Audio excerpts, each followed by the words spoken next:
Hey everybody, you're watching Spark Survival. I'm just going to do a quick little segment explaining a ferricidium rod, what that is and how it works. We're not going to get too wild, we're not going to build a fire or anything like that, but if you can see this here, this is an example of a ferricidium rod that I purchased off of Amazon. There's a bunch of them. There's a whole slew of really good products out there. It's all the same thing. It really doesn't matter who you buy it from. Ferricidium is ferricidium is ferricidium. The idea is, to put it simply, this rod here, when contacted with metals in a scraping motion, will send sparks. The sparks coming off of this are somewhere in the ballpark of 2,500 degrees, which is about welding temperature. So you're going to get a fire really quickly. A lot of these come with its own piece of hacksaw blade or something like that.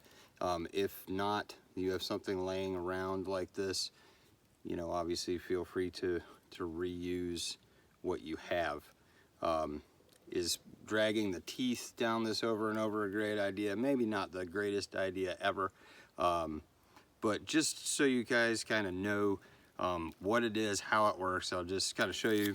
Just using this piece of hacksaw blade sends some sparks, and any kind of real dry tinder will take that pretty quickly.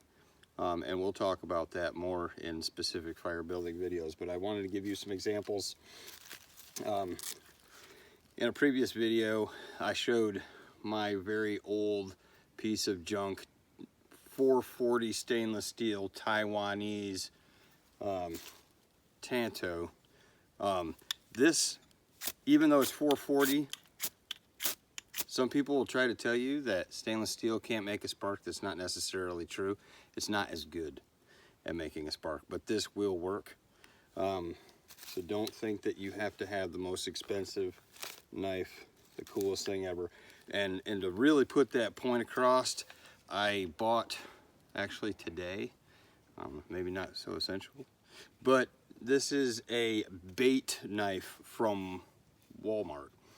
It was $3. $3. It's made to kind of look similar to a Mora. It's just real cheap. Guess what? It makes fire, okay? Just in contrast, this is a Ontario knife company carbon steel kitchen knife.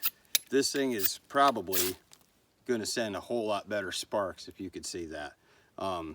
This is gonna get your fire going better. So when you're picking a knife, is this absolute? Is the carbon steel the best thing ever?